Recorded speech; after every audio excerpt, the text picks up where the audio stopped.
Hello and welcome to IT Chronicles 10 and Tech. We're here in Las Vegas for ServiceNow Knowledge 18. We're here with my co-hosts, Kirsty McGowan. Hi, Carlos. And Jeanine McConnell, again from ServiceNow. Welcome. Well, thank you so much for having me today. Yeah, lovely to have you back here again. Thanks. So, Jeanine, you're a busy lady lately. I mean, it was architecture, now global services. You know, you're, I think, working with a lot of the partners now. Yes. You know, we've discussed on a variety of occasions, and kind of all of us that have been down this road for a while, you know, IT service management, ITIL and stuff, you know, but really one of the latest things you've been working a lot with is the IT4IT community, I guess. Yes. Tell us a little bit about what that is and how ServiceNow is really helping push that forward. Yeah, absolutely. So when you look at all the myriad of frameworks that are out there, we actually even have a slide that we use that has an umbrella that shows everything from BRM to DevOps to Scaled Agile to ITIL. There's a myriad of those out there, and I think our customers are really kind of confused about how they execute meaningful digital transformation with this alphabet soup of frameworks. So what ServiceNow is endeavoring to do is partner with the open group and really look at IT4IT as a way to really empower digital transformation in our customers, to kind of streamline and create the construct of value streaming. And really help IT organizations think about value as opposed to just delivery. So as I think for so many years, ServiceNow has been so dominant in the last two quadrants, right? In detect to correct specifically. That's where everybody knows us. And now we're having some incredible success working with global behemoths that are really adopting IT4IT as an overarching framework and as a way to really commit meaningful acts of digital transformation and reinvent how they deliver services. So they're looking at us to be that full stream value provider across all four value streams, as well as the underpinning capabilities. And we have a really good success rate of about 94-ish% mapping with the IT4IT reference architecture and the functional capabilities that it calls out. Yeah, that's great. So do you see that the IT4IT is being more for the larger organisations, or can it fit into any organization? You know, that's a really good question, because we have to think about it in terms, because, you know, we are clearly here to sell software, right? And while we really have a great market with the larger organizations, we can't forget about the mid-size and the small organizations that we serve. So when people come to us and they ask for IT4IT, it is typically the, you know, I mean, Shell's very published on this. They were the start of it, right? So it's the Shells, it's the organizations of that size. But I've been very successful in taking that message out to all of our customers because they don't think about how they should be removing friction. They don't think about how they should be considering consolidation and standardization in as much of a single platform as possible. While we understand there will always be some point solutions outside that serve specific needs. But it's really an important message for organizations of every size to think about consolidation, rationalization. I tell our CIOs that we work with that friction is the enemy of transformation. And the more breakpoints, the more dysfunction that you have as you move from voice of the customer to actually a service that's in production. And we're kind of coming up with this construct of digital products, which are services and products working in harmony. The more friction and the more disjointedness that you have from the voice of the customer, the slower time to value you're going to have, the more value erosion you're going to have. And when you think about, it's really an interesting conversation to help a customer think about the cost of delayed business value.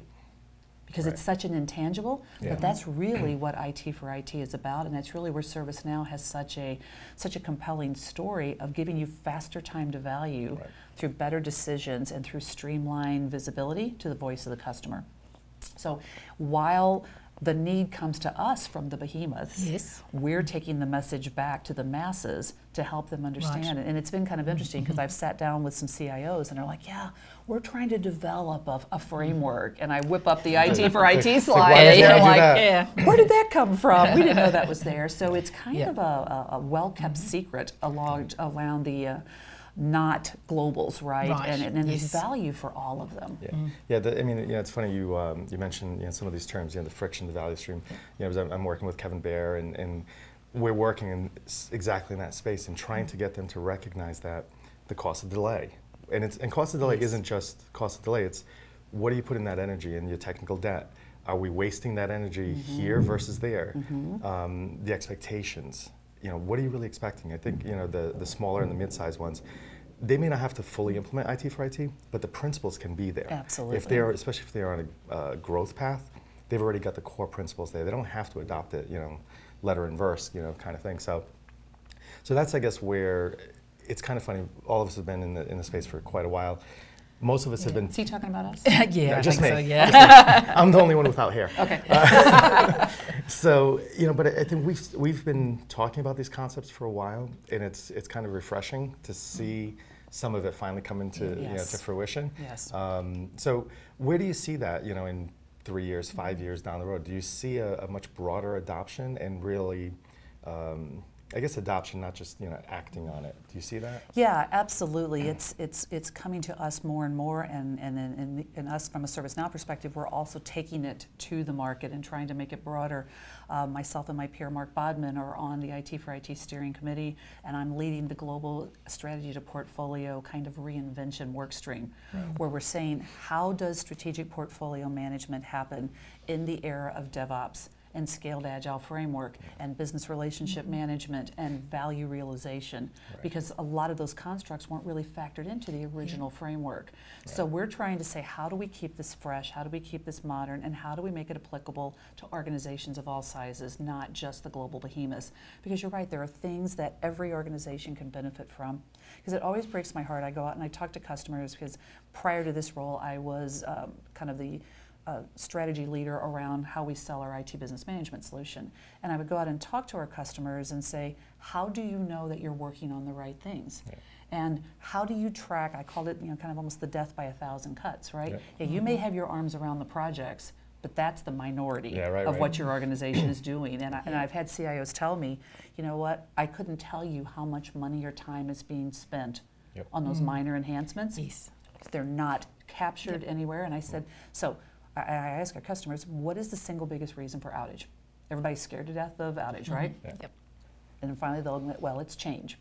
I said, okay, what if, because of your lack of visibility or lack of ability to coalesce all of this ingest and drive it through the value streams, I said, what if I proposed to you that 25% of the work that your IT organization is doing from a discretionary basis is not valuable, should have probably not been done, and perhaps is even dangerous? And I've had CIOs say, I think you're off by a factor of 100%. I was just going to say, that's a very conservative number. Yeah, they said probably 50% of what we drive through should have never been done. And so just imagine if even a small percentage of that excess is causing outages. And it is, because we know about 80% statistically is causing that. So you do your 50%, 80%. Yeah, and just what a change in how you could swing to high value usage of your resources. Because I try to explain, you're usurping resources away from strategically aligned activities and spending them on things that just because it came into you from an email or it came into you through a JIRA ticket or doesn't mean it should be done. Doesn't mean it should be done. Well, one of the things that we've been really looking at is the prioritization of that work, and typically there's the initial ask, which we don't do a great job with, kind of scoping out, and then once it gets into the machinery, we lose total connection to the original ask. That's right. And the prioritization of this ask versus that ask, because it's been broken down into 20 different pieces. So which one do I work on? Which one do I not work on? That's right. And we don't have We treat them all as wholes, as peers. And that's so I actually have a talk track that I do called Demand Better.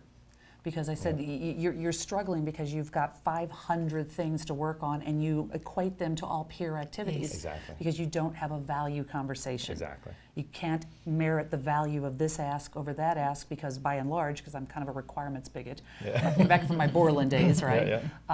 Your ask is add a box over here. Yep. First in, first out. And you don't know why are you adding a box, and was there some other way that accomplished could have been done without physically opening up the patient? Because I said you realize every time you open up the patient, there's a risk. There's a risk. Yeah. And so have you fully mitigated other alternatives or the actual value? And that's where I've been, I kind of coalesce my IT4IT activities with my BRMI activities, because that's where the whole strategic portfolio and value conversations come into play. Right. And we were actually awarded Forrester Leading Wave last summer on strategic portfolio management with ServiceNow, which I think is really critical, because I've got this one slide that at first everybody's like, whoa, so many triangles. But it really starts with business planning, investment planning, portfolio funding, line of business activities, build activities, service delivery, circling that back up to value realization. Right. It's a closed loop. Yeah. And if you don't think about it, and this is the thing that usually blows a lot of people's minds, is I say, you know, in the center of this slide it says portfolio management. And you're probably thinking, well, that's my project portfolio. I'm here to tell you, you have six portfolios that have to be ostensibly aligned to strategy, aligned to value, and aligned for execution. And that kind of blows people away when they think about the 6 portfolios. And they usually say, well, my gosh, what are the 6? We can't handle 1, never mind 6. Right, but you are handling 6. You're just doing it. You're just doing it very badly. And you're doing it in 11 different tools, not even 6. You're doing it in somewhere between 11 and 15 different tools. But I said, you know, your service portfolio clearly is what you're doing, and that should be aligned to business need and business capability. Now, as always, 10 minutes is nowhere near long enough and we've to realized talk to some you. great value. We would love to keep going on this conversation, but unfortunately we're running out of time. Our 10 is up. So, awesome. Yeah, it's been fantastic. Thank you very much. Really good conversation. Thank you so much. Appreciate it.